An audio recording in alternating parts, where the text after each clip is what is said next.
Spicy? Not yet. What up? We were mid-conversation when we started that, so apologies. But Monday Night Football. I don't know about you, but like individual game-wise, this is the game I've been most excited for. So I'm Oh, glad yeah. it's on Monday. Really excited to see what the Jets offense looks like. Really excited to see if Breece Hall gets any run, how he looks when he gets any run.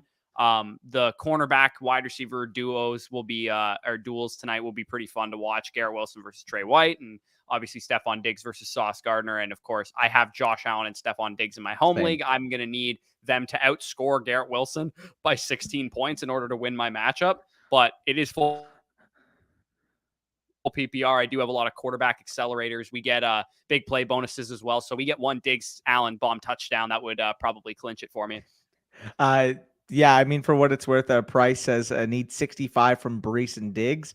I need, I believe, 64 combined from Diggs and Allen. So looking bleak. It's kind of unfortunate right now. He had like Tua and Chubb and freaking Austin Eckler. Like it was just bad. It was just bad. I'm not gonna lie. So let's just pray that we can get an absolute ballistic, legendary Monday Night Football game, and I can take down the W.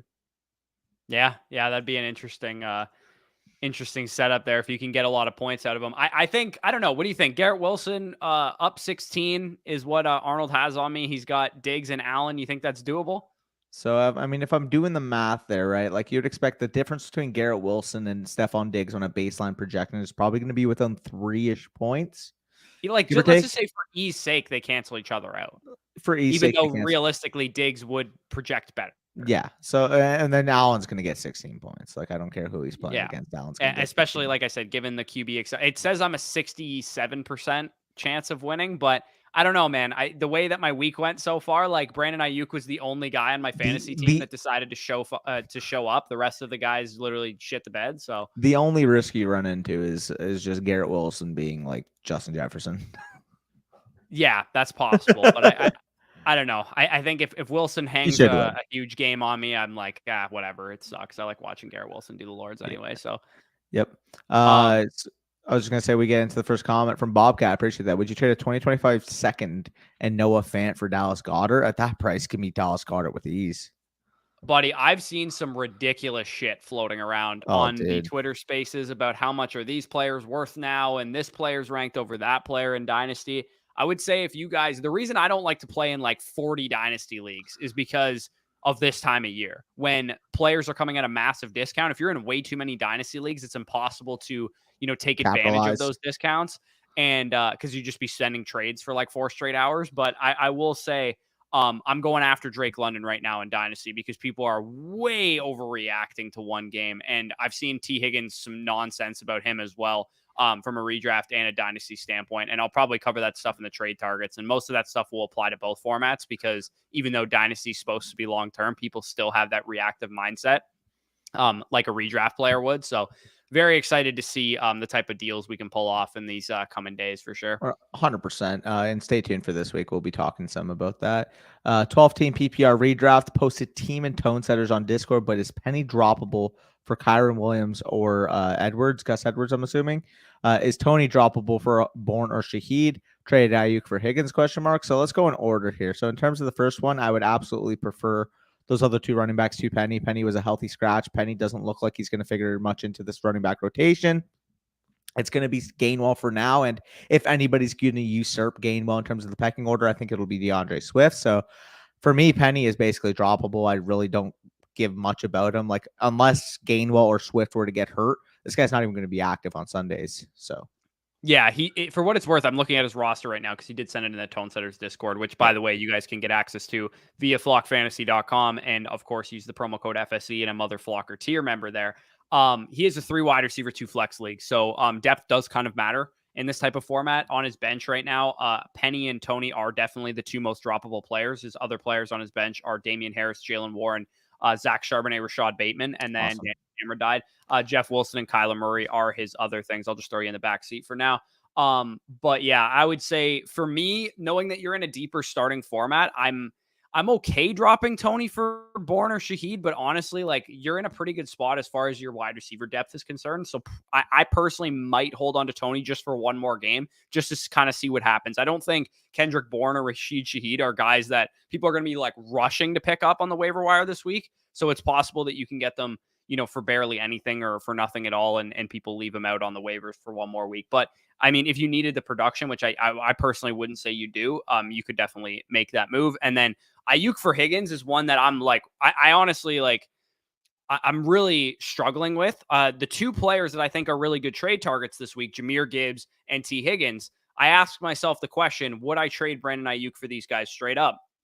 Pre-draft, fantasy drafts, those guys were not even remotely close in terms of where I had them ranked. So you're talking about, a guy that was going in like the mid-third round, early to mid-third round in some cases with Jahmyr Gibbs. And then same with T. Higgins. That's about the range that he was going. And then Brandon Ayuk, I mean, I got him in the mid-fifth round in my home league. I had him ranked like in the early fifth round, late fourth round type of area.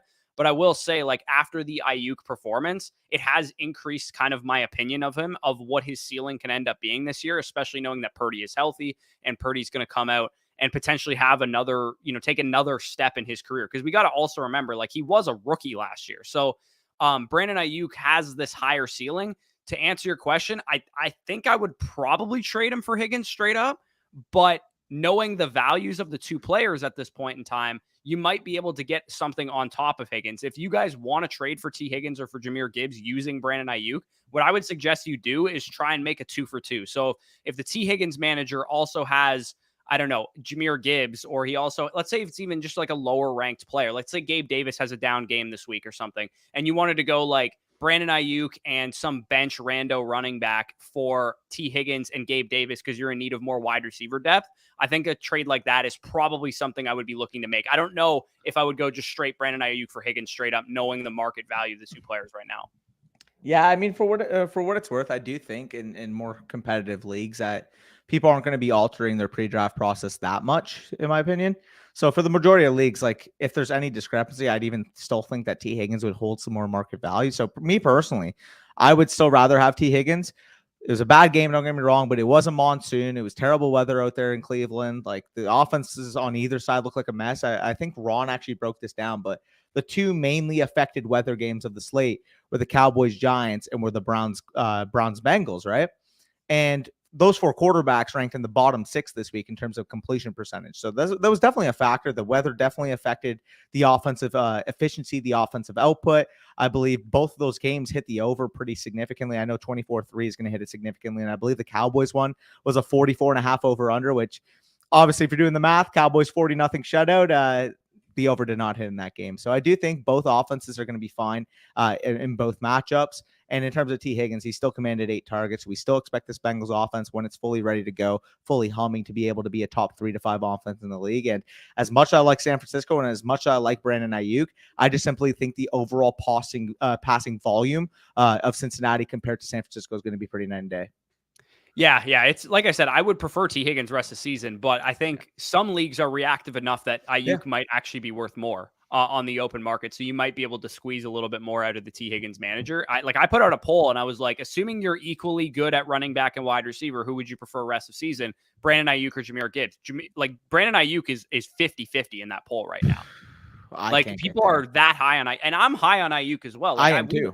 We talked about all offseason that like top 15 scoring is in his range of outcomes. If Purdy, can keep this offense on schedule, they're throwing the ball a little bit more. That's definitely reasonable. But I will say, like, people may have gone a little overboard on Brandon Ayuk in your league if people are just going to be willing to shop him off for Jahmyr Gibbs straight up. Like, people who drafted Jahmyr Gibbs should have probably understood that it was going to take 1 or 2 weeks, maybe 3 weeks for him to get a sizable workload under his belt. People are just immediately anchored to this idea that he's going to be the next DeAndre Swift when, DeAndre Swift, that coaching staff didn't draft him. These guys drafted him in the first round at the 12th overall pick. So I don't think that's a 1-to-1 comparison that people are making.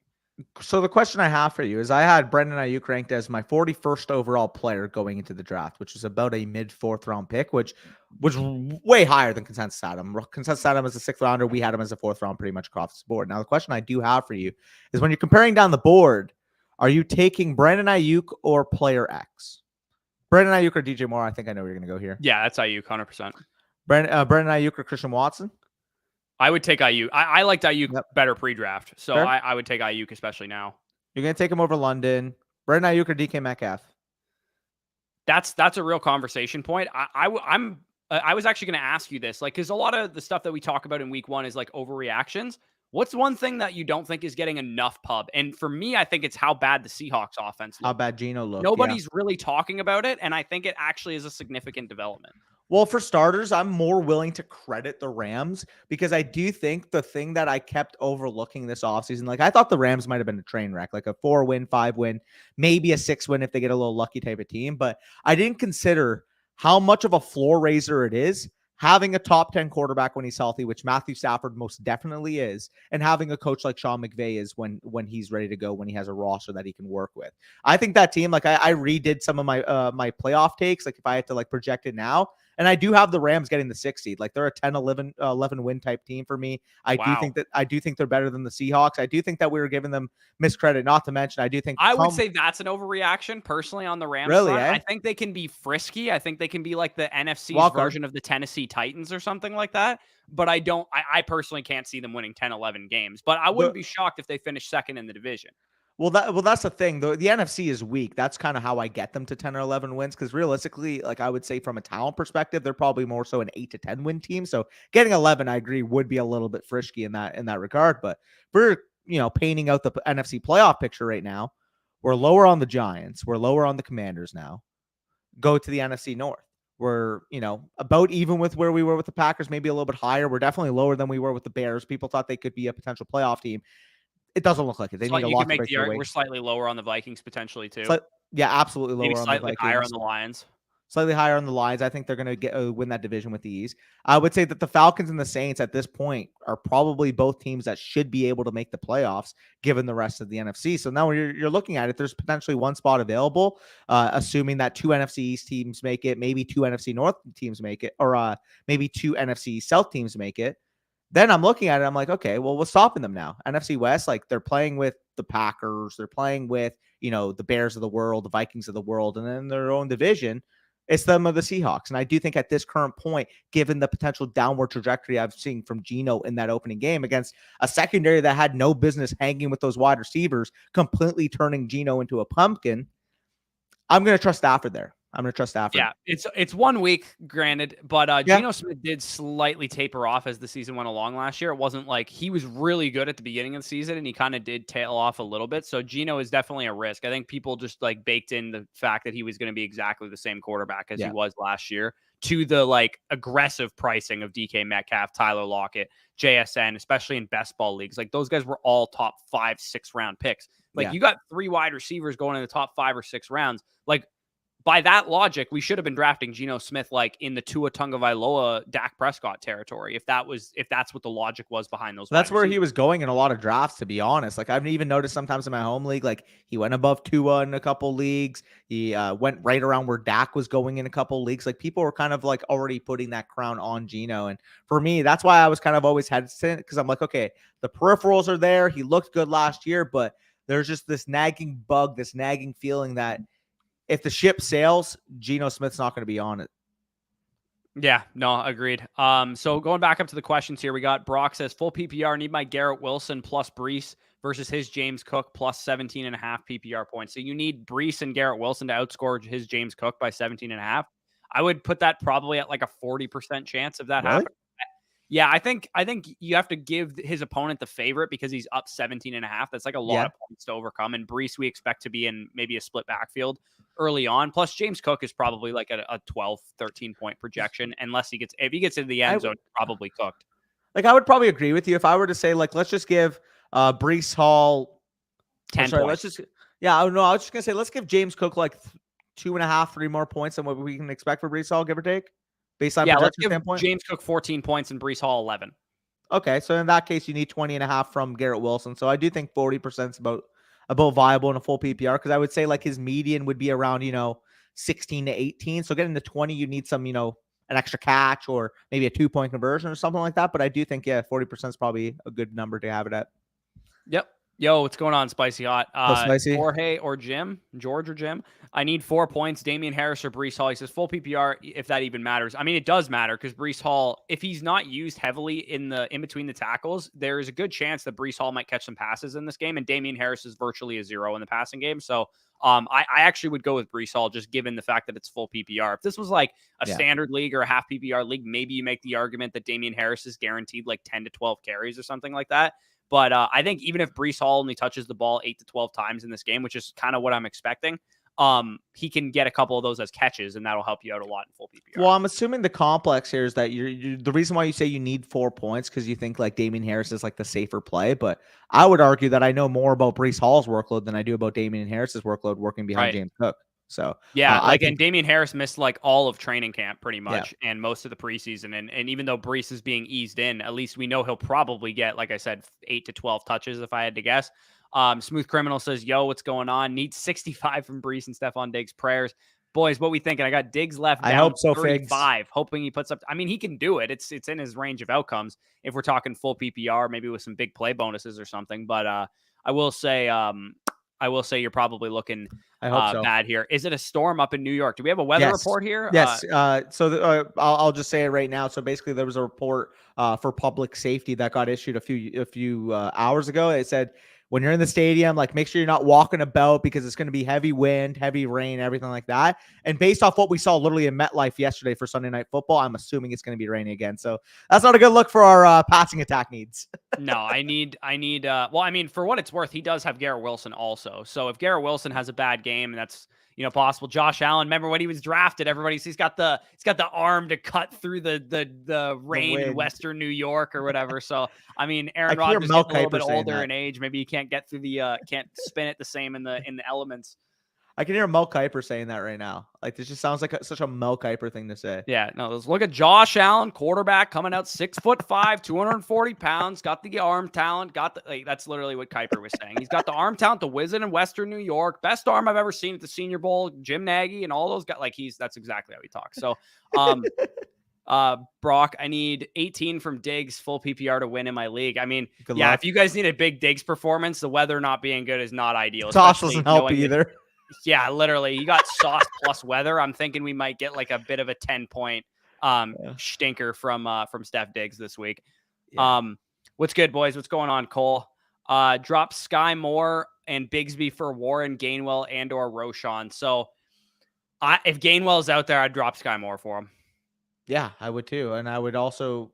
I'd probably do it for Warren also, to be honest. Give me Warren and Gainwell out of these 4 options. However, I will say if like you have to drop Fab on one of those guys, then it kind of makes it a little bit different.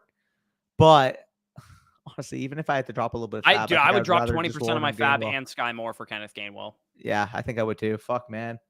Fuck. I hate having to say that after week 1. Fortunately, my number 1 sleeper for fantasy football this year is looking like he might be a drop candidate after 1 week. But again, it is 1 week. Ideally, I would like to hold on to Sky Moore, but we do have such great options on the waiver wire this week that I think I would rather risk that Sky Moore goes off on the waiver wire than hold him and miss out on some of the guys that we have that we know are at least decent roles right now. What are you excited about here? So I just saw this was tweeted out, bro. So Damar Hamlin, like we figured, he's inactive tonight.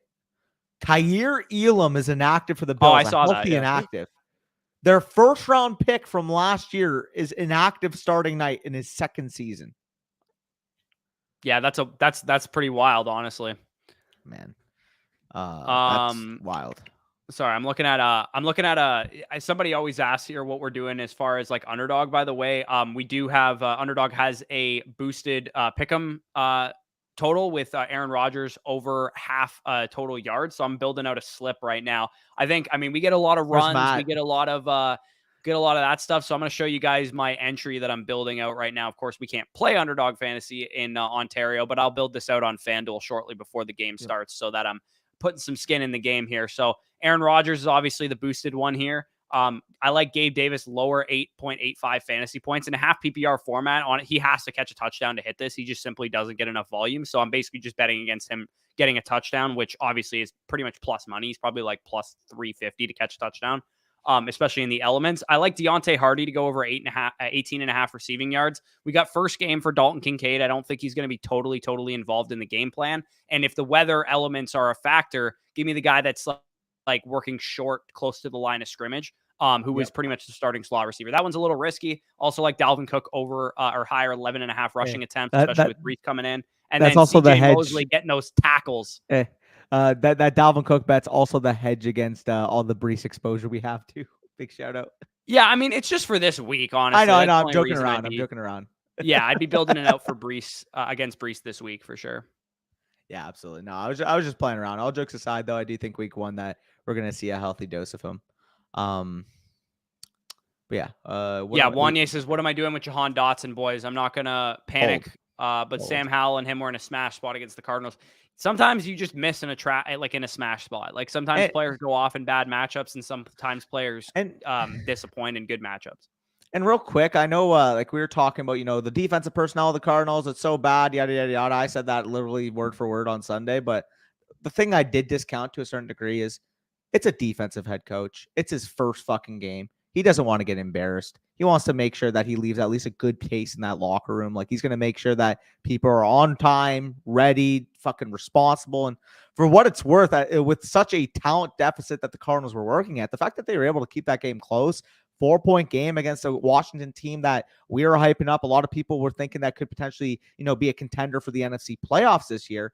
And they held within distance, man. They held them to 20 points. Sam Howell really looked like lost out there at times, struggled at times out there. And considering how overmatched they were, especially on the perimeter, I just got to tip my cap, man, because honestly, Jonathan Gannon, like that could have been way worse of a debut.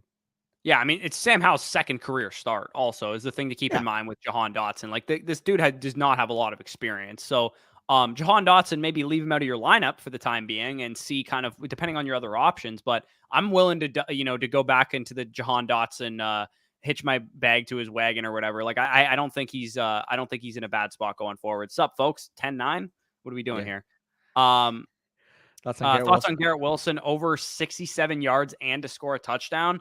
I mean, given the elements, that's a tad rich. I think the yardage total is very manageable. I think it's 67.5 on Underdog right now.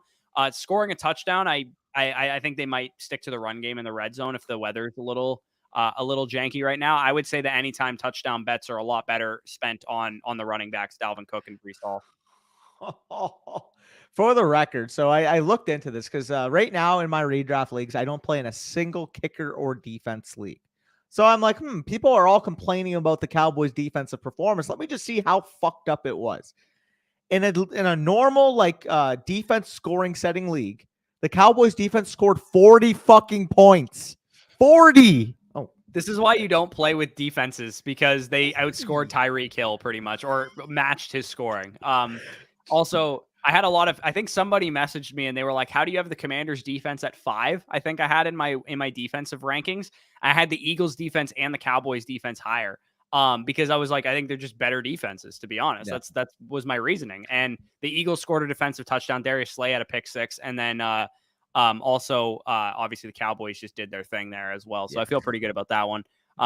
Prayers for me. I need Lazard to score less than 5 points. See, those are the worst spicy op because you're like, oh, that's a lock, right? Like weather conditions, 5, but it's 5 points. Like realistically, all he has to do is catch like 3 passes for like 30 yards and you lose. Yeah, honestly though.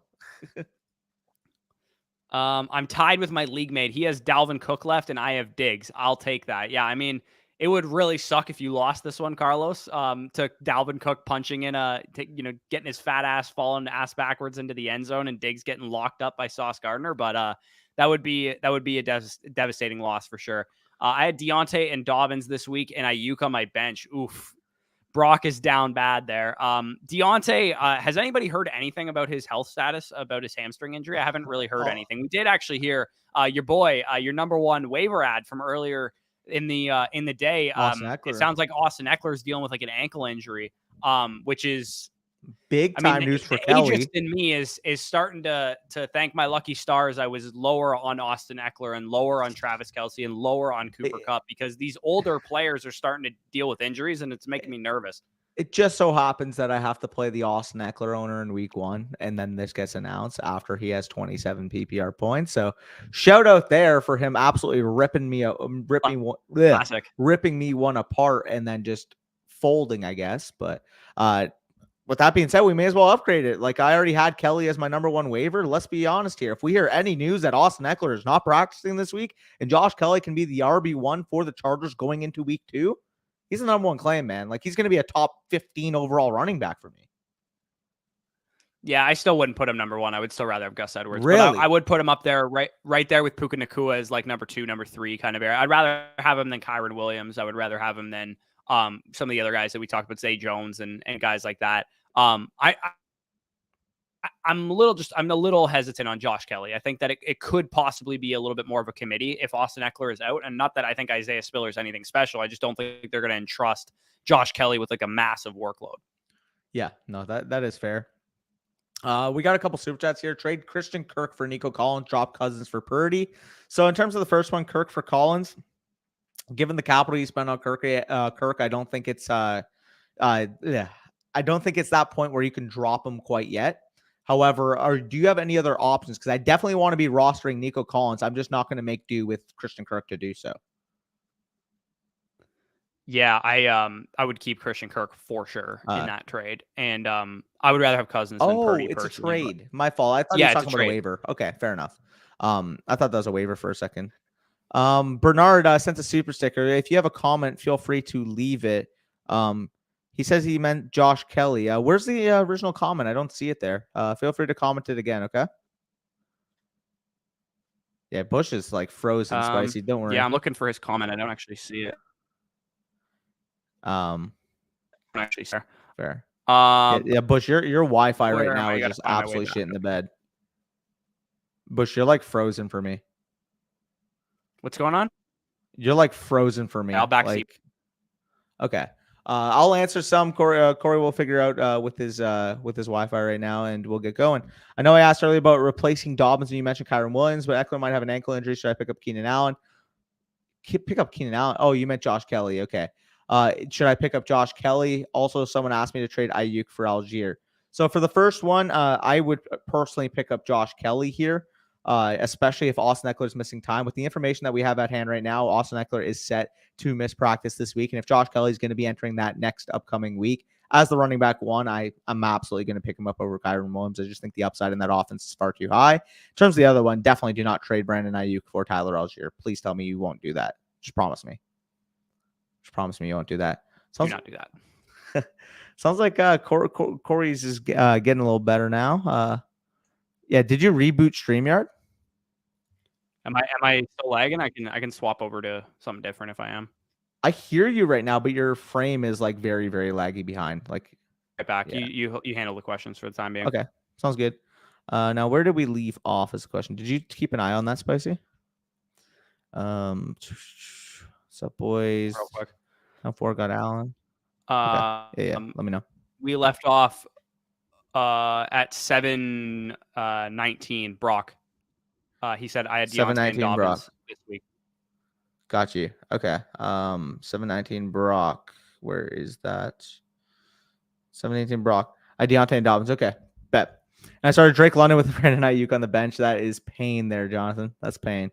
DJ Moore's dead. I'm not necessarily of the belief there. They obviously got down early in that game. Fields did drop back at a very high rate. It's just the target share wasn't quite there. It is still their first game in the NFL playing together. I do think that DJ Moore is going to get back to that 23, 24, 25+% target share status. And if anything, if you can get him for a cheap price, maybe he's going as a low-end wide receiver 3 at this point because somebody's extremely worried about the Chicago Bears. I would absolutely be going after DJ Moore. Need 57 points from Wilson to win with Chase and Burrow not showing up. Good luck with that. It would be very hard pressed for Garrett Wilson at 57 points, but I'm rooting for you there, JP. I'm rooting for you. Any thoughts on Burks? I don't mind Burks. Now the targets were a little bit low in this game. Obviously, DeAndre Hopkins basically alphaed him in that game against Tennessee against the Saints. And for what it's worth, Nick Westbrook-Akine also out-targeted him. But it was his first game back. He was dealing with that LCL sprain in the preseason. I'm assuming that once he gets fully adept, fully ready to go, he should be that number 2 option in the offense after DeAndre Hopkins. So if anybody's going to let you see, oh, Westbrook Akine is now the wide receiver 2 there, no, at that point, I would absolutely be buying Treylon Burks. I do think top 45-ish wide receiver expectation at this point. Hey, Corey? Yeah? Yeah, that's probably fair. Perfect. Am I still lagging, by the way? I'm literally going to... You are a little still? bit. I hear you fine. I'll give it a couple seconds. I'm going to hotspot myself. This is brutal. Okay. All good. Also, I have a trade offer in my PPR redraft league. I would trade Dameon Pierce, Keenan Allen, Rashad Bateman for Jahmyr Gibbs, Antonio Gibson, and Devontae Smith. What do you guys think? So, for me, it's Jahmyr Gibbs side, no brainer. Jahmyr Gibbs and Devontae Smith are the clear number 1 and number 2 assets in this deal, and you're both getting them on that one side. So, yeah, give me Gibbs and Devontae Smith. And honestly, the upside of Antonio Gibson, I actually don't mind as a stash either. So, give me Gibbs side. Dude, give me Gibbs. I had 2 on God. The second I backseat myself, my connection fixes itself. This is bad. I had Tua, Hill, and Ayuk in my home league, so I'm set this week for Hall and Wilson tonight, but they can post zeros and still win. Good luck there, Farmer Will. What's up, boys? Need Diggs tonight to hit 15 points today. Also, who would you rather have in Dynasty, Zay Flowers or T. Higgins? I think you should be fine with 15. Again, the weather is a concern there in MetLife, but Stephon Diggs and Josh Allen is the best stack, barring maybe Kelsey and Mahomes in the entire NFL. So I think he should be okay there. In terms of the second question, Higgins or Zay Flowers, give me Higgins still. Zay Flowers, if he continues this, he has a full rookie season where he's able to command like 25+% of the targets, 2+ yards per route run. I'm willing to buy in, but at this point, we already know what T. Higgins is, and that's the number 2 weapon in a very good Cincinnati team. I will say though, the upside for Zay Flowers is he could be a top 12 dynasty wide receiver by the end of the year. I don't doubt that whatsoever. But at this current point, I still think I would rather have Higgins. Dane, show the stream that tweet when you have a chance. What tweet, Spicy? Remind me. What tweet? Okay. Well, now I forgot where we left off. Perfect. Okay. Hopefully I'm better. I have no idea what's going on in my house at the moment, but literally the second I front seat myself, it starts lagging. And when I back seat myself, I'm fine. Yeah. Wait. Hold up. So Spicy wanted the stream to see this, but big shout out to Mr. Corey Bushland himself. That's the version of Joe Burrow we got this weekend. Just got an absolute lagging little bushy there. So shout out there.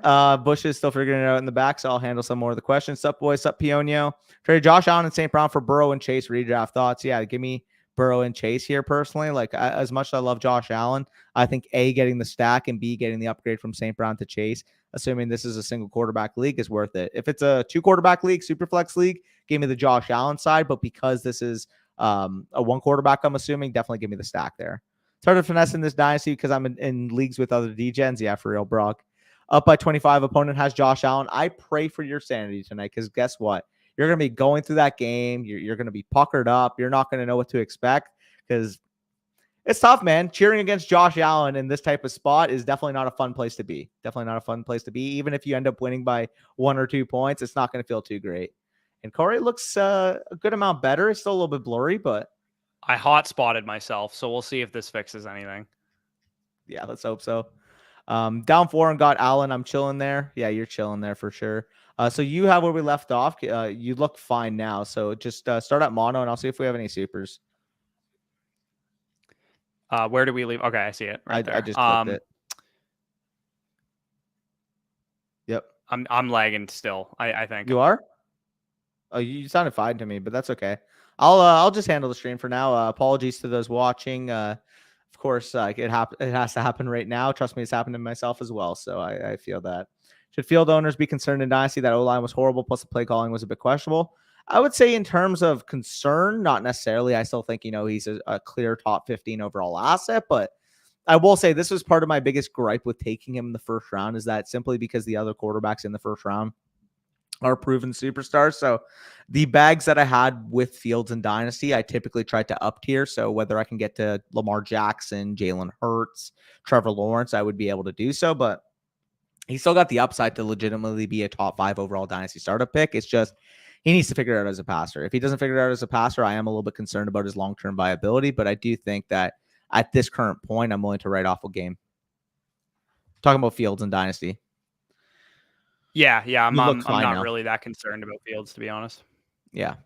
Basically what I was just saying is like at his price point, I was a little bit like wary because it's like he's kind of like the middle point between the top end like elite guys versus the next tier guys. So typically when I had a Fields bag, I would have liked to prefer like trying to upgrade to Hurts, trying to upgrade to Lamar, trying to upgrade to Trevor Lawrence when possible. But I mean, there's no real like concern about his long-term whatsoever. Yeah, that's fair. When do you guys think Gibbs becomes a weekly starter? Give it 2 to 3 weeks. I mean, they already came out and said that he's probably going to get more work next week. I would say, weekly starter is a loose term, but he'll probably be a top 24 running back for me next week. Like I don't expect him to be like a guy that I'm not putting in my lineup unless your lineup is absolutely juiced and you have a bunch of guys that you can start over him. I'll probably feel comfortable starting him in full PPR as soon as next week. Yep.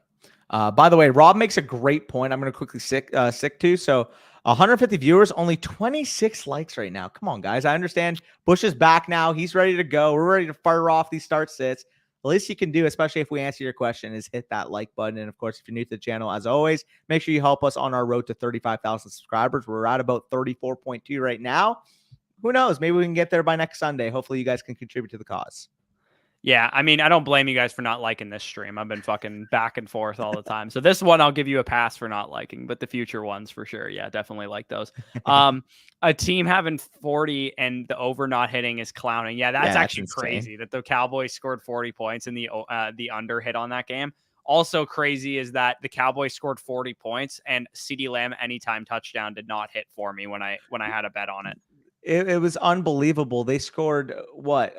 They scored 3 offensive touchdowns. 2 of them were Tony Pollard, and one of them was Kevontae Turpin, I believe.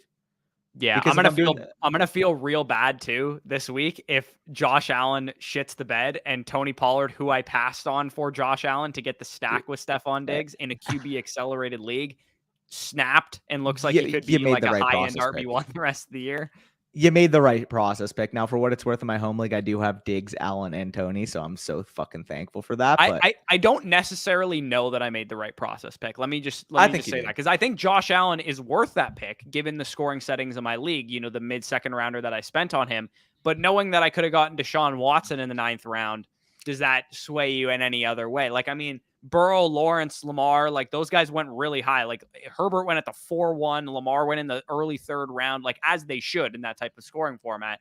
But some of the quarterbacks slid. Like you could have gotten Tua later on, you could have gotten Watson later on. Some of the guys that people just don't like, Dak fell a lot. Like you could have gotten a lot cheaper, and obviously Allen has more upside. But the Pollard, Watson package seems better than the Elijah Moore, Josh Allen package. And I will quickly, talk about the Cowboys offense because what else is my purpose on earth other than to talk about the Cowboys? But when Michigan's another one of them. Yeah, I mean that too. I do have a couple purposes, and it specifically revolves around my football, my basketball, my hockey teams, whatever teams I support. I will talk about at some point sooner rather than later. But it's so funny because everybody knows just how dominant the Cowboys defense was. The 7 sacks, the 2 DST touchdowns with the fumble or the block kick return and the interception return, or what they ended up clarifying it as. It was like a forced fumble, but it was in the act of like him catching it. So I think they ruled it a pick 6, but like Trayvon Diggs basically forced the fumble on Saquon Barkley on the play. Like he absolutely hit-sticked him, popped the ball out, Bland returned it for the touchdown. But we all know how dominant the defense was. The offense was actually the 6th highest grade offense according to EPA in the league this week. And Dak was actually the 5th highest graded passer in terms of EPA. So it's funny because they didn't have to do 4 pass attempts, 24, I believe.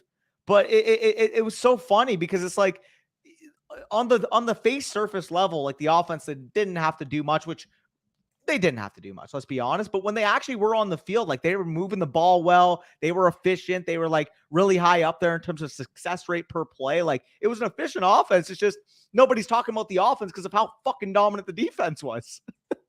Yeah, they were pretty crazy good. Just out of curiosity, I want to see if you can guess the highest ranked receiver in PFF grade this week and the lowest ranked receiver in PFF grade this week. I think I was looking at it this morning. I know Tyreek's like number 1 or 2. He's 2. So it's not Tyreek. Is it Puka? No, there's 2 players with a 92 plus PFF receiving grade, and then the third closest is actually 81.6, and ironically, it's Tutu Atwell who's third.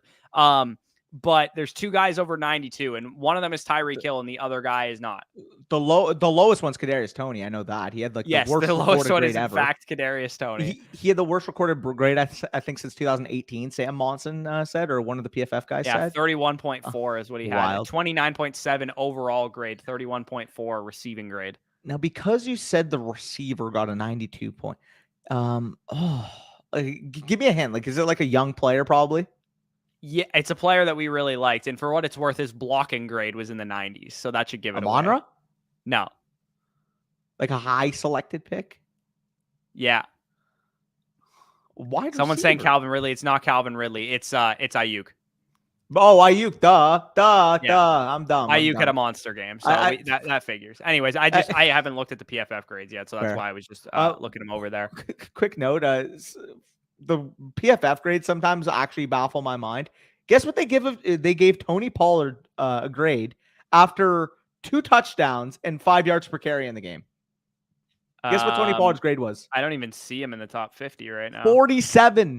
47 grade for having 5 yards per carry and 2 touchdowns. Like, who grades these people, man? Also, you want to know something funny? The 2 running backs I started this week, Deion Jackson and Antonio Gibson, 71st and 72nd out of 72 qualified running backs. So that's dope. I was like, hey, I'm playing it safe by not playing Breece Hall, and I started the literal bottom 2 running backs in the league because they can't hold on to the goddamn football.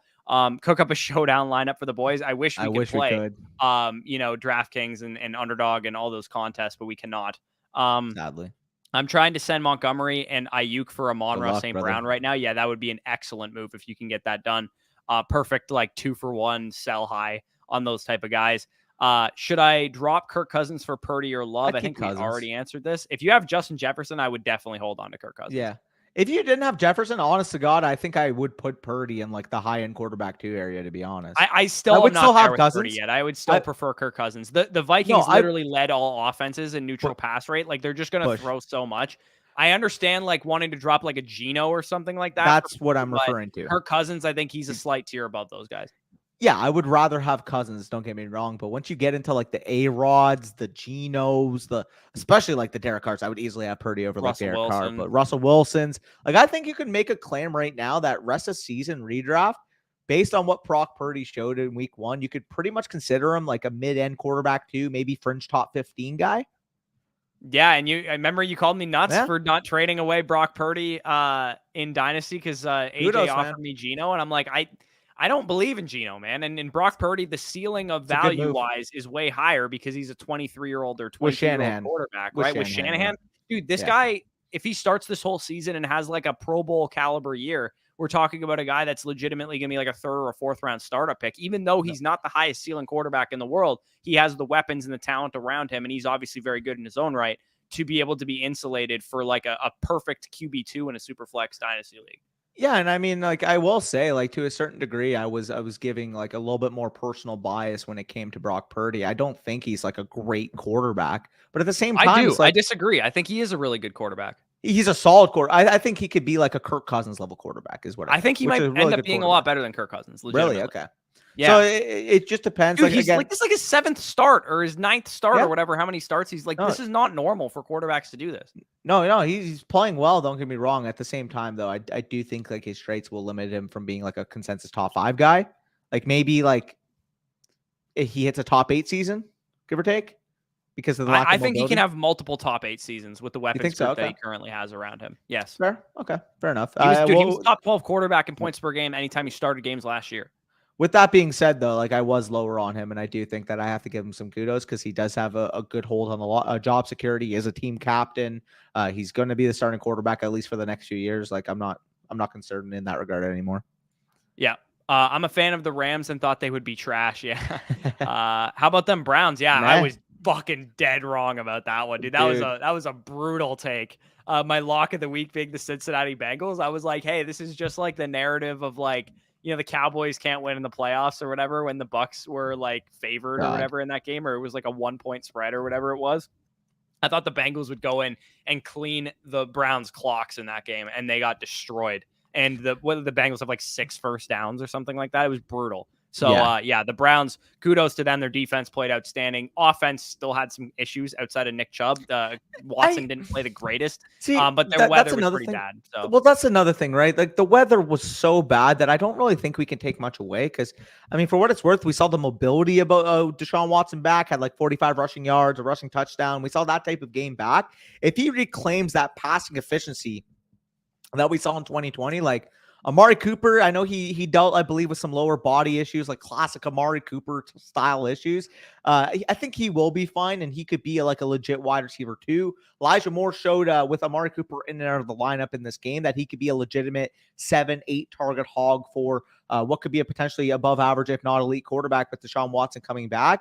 I just want pieces of this offense. And if I'm able to get Elijah Moore for low, I'm willing to do that. If I'm willing to get a Amari Cooper, let's say you can get him right now for like a wide receiver 25 type of price tag. He's someone I think is closer to like a wide receiver 15 level value. So I'd be willing to do that as well. Yeah, what if somebody like you have Ayuk, let's say, and somebody was willing to give you Amari Cooper plus Brian Robinson, and you needed a running back because you lost J.K. Dobbins or something like that? Ayuk?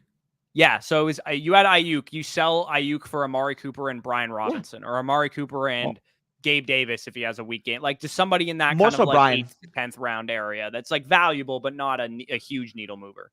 More so Brian Robinson for me. I'd be willing to do that because I do view Brandon Ayuk and Amari in the same tier. I had Amari ranked ahead of him pre-draft, so from a process standpoint, I kind of have to do that. Now, I will say after week 1, I will prefer Brandon Ayuk because I do think he's got superstar talent. So it could bite me in the ass that Brandon Ayuk just shows he's like a few tiers ahead of Amari in terms of talent, but from a procedural standpoint, Amari's still like a wide receiver 2 level talent. Deshaun Watson's going to be up there with Dak as the best quarterback he's played with his career, assuming Deshaun can get back to that level. And this Browns offense may threaten to be a top 12 overall offense. While we expect that to be the case for San Francisco, the overall passing volume is going to be in favor for Cleveland, assuming everything works out. So I think the process again is to take Amari Cooper because you are profiting a legitimate like 20 touch per game back, especially in good matchups with which is what I think Brian Robinson is. But that's about the threshold that right now I would say that's like moving down from like the late 3rd round to like the mid 4th round, I would say, if I was doing a draft today. Yeah, it's tough because I don't really want to sell Brandon Ayuk. Like no, I just don't either. You know, if his market value is going to be such that he's sellable, I would rather hold on to him. Like I don't intend to sell him in my home league, but you better believe I'm going to dangle out some offers for T. Higgins and some of the guys that went way ahead of him in the draft and see kind of what I can get away with. Well, I flip the question back on you. If somebody came knocking on your door, you have Brandon Ayuk in your home league right now. They say, hey, listen, I'm willing to give you Amari Cooper and Brian Robinson right now for your Brandon Ayuk. Are you taking it? No, I wouldn't. You wouldn't? Okay. So no. Is that about the line? Somebody better than it's mainly an Amari Cooper grievance than a Brian Robinson. Like if they had Brian Robinson and T. Higgins, I would do it. Yeah, well, that's easy for me. But what about if it was DK? I don't know. Because I have Gibson also, because then I just have the 2 Washington backs. Okay. Let's say you didn't have Gibson. Let's say you had Charbonnet instead of Gibson or somebody in that tier instead of Gibson. Yeah, I think I would probably do it for DK and Brian Robinson then. So that's kind of where I'm at is I prefer Amari to DK anyway. So like your DK would be my Amari in this instance. Yeah, for sure. I do think that Debo might actually be a half decent buy low candidate right now, though, because everybody's very much on the Brandon Ayuk hype train. It's going to be a different guy in this 49ers offense every week, and probably multiple. Like we had McCaffrey and Ayuk go off this week. Next week, it might be Kittle and McCaffrey, or it might be Debo and Kittle, or Debo and Ayuk, or something. Like it's just there's probably going to be 2 or 3, like 2 really good performances every week, 1 solid performance, and then 1 guy disappoints. Is probably how it's going to go every single week.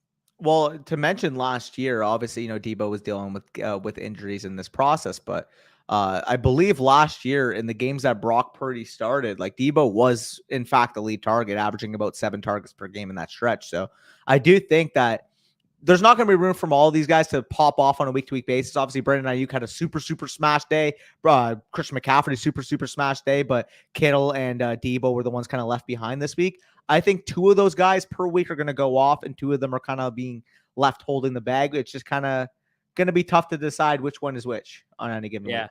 I actually forgot I do still have a chance to win in our listener league. I need 55 points out of Gabe Davis and Josh Allen, though. But it is big play bonuses, and I think it's a 6-point per passing touchdown as league as well. So, I mean, we get a couple bombs for Gabe Davis and Josh Allen. That would be helpful. I just don't know if that's going to happen. necessarily. Dominic says trade Cortland Sutton, Cam Akers, and Sky Moore for Cooper Kupp, Puka Nacua, and Tyler Algier. Just give me Cooper Kupp in this trade. I don't even really care about the rest of the pieces. Well, I would make the argument that the next best player. Is it too hard of a take to say I would rather have Puka Nacua than anybody else on the left side? I don't think it's outrageous. I think I'd rather have Sutton than Puka Nacua, but I think I would too. That's kind of why I stopped myself. But man, like if he continues that, you might just be getting Cooper Kupp and Robert Woods back on your team in this deal. Yeah. Or at the very least, you're getting a guy that you can start in place of Cooper Kupp until he gets back. Yeah.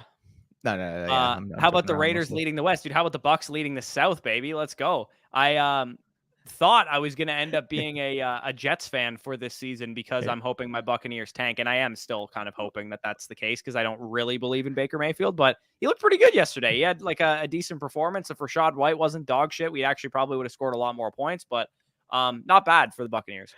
Hey, Bush, when I said like where I was at with Brandon Ayuk, is that when you sent that deal? Did I send you a deal for Brandon Ayuk? You sent me a trade for Brandon Ayuk, so we'll just say when did I send you that? You sent me A-Rich and Pittman for Brandon Ayuk. I just saw it right now. I sent you that. I sent you that a couple days ago. Oh, I didn't check. Good thing I didn't do that. I don't think that's a bad trade, bro. It's not. A-Rich and so for what it's worth, I have Josh Allen in this league, so I drafted Richardson because he fell to like the 13th round in our listener league. So I drafted him. I'm like, I think he has high upside. I could probably sell him at some point. But I think that's a pretty decent deal. I don't think you would necessarily want to do that, but you don't have who's your quarterback again?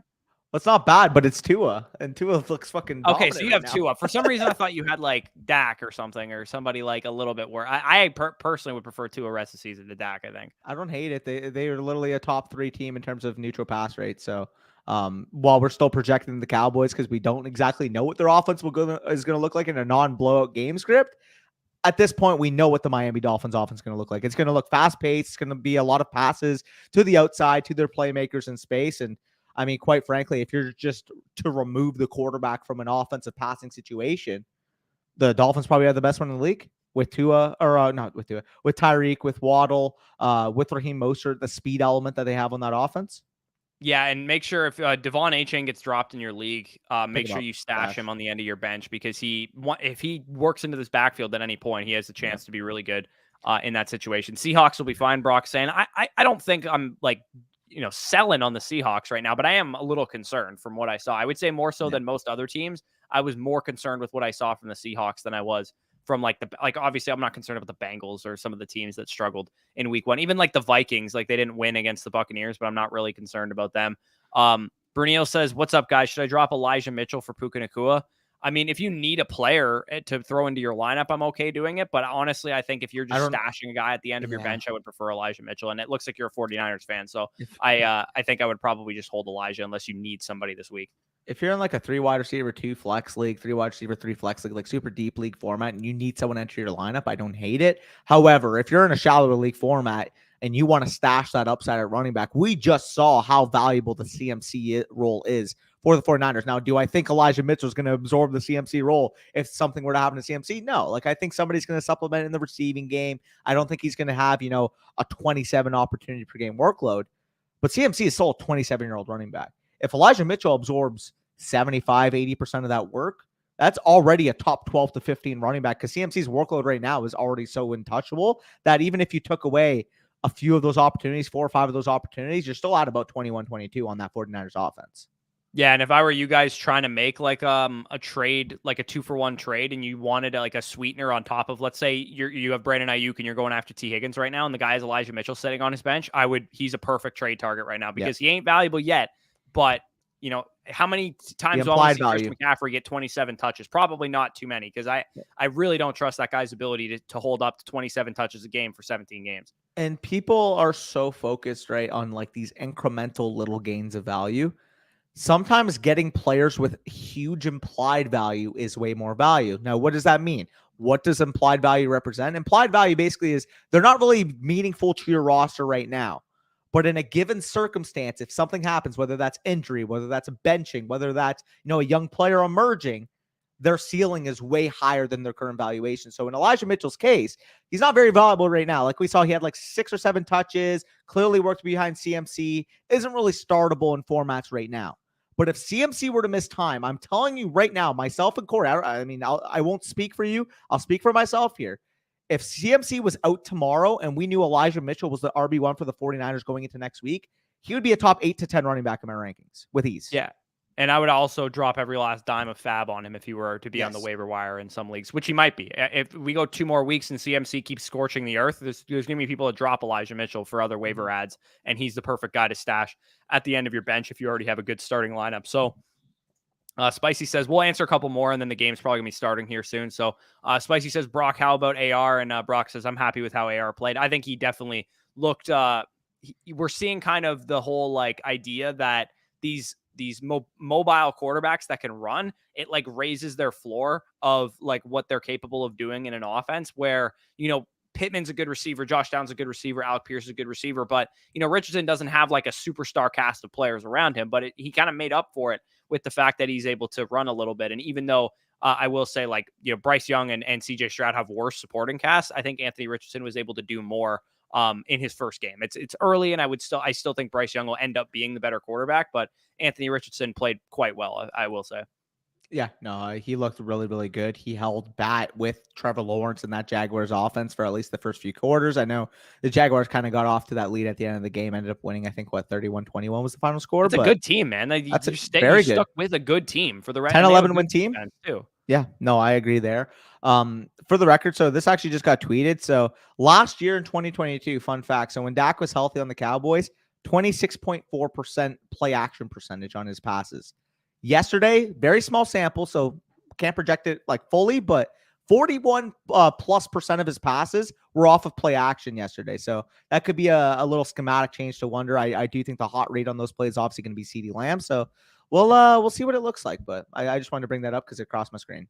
Yeah, true. I don't even know. That didn't even seem that significant, but whatever. It really wasn't, but my mouth was already moving, so I talked about it. Yeah, I think this will be a run-heavy game due to the weather. Yeah, that's why I like the Dalvin Cook higher on the rush yards there, or the rush attempts, sorry. Rebuild Superflex trade Ayuk for a 2024 first plus Jaden Reed. So let's just assume face value, this is the 106 to the 109 projected. Are you taking this deal? No, and especially knowing that the person trading for Ayuk is probably getting a top 15 to 20 receiver rest of the season, it probably means they're a competitive team. So I would also venture a guess to say it's probably closer to 109 to 112. So unless that's somebody else's first that could be early, I'm probably just holding Ayuk there. Question mark here. If that was let's say obviously Jordan Addison, you're taking Jordan Addison side. Let's see. You're taking Ayuk over Gabe Davis in the first, I'm assuming.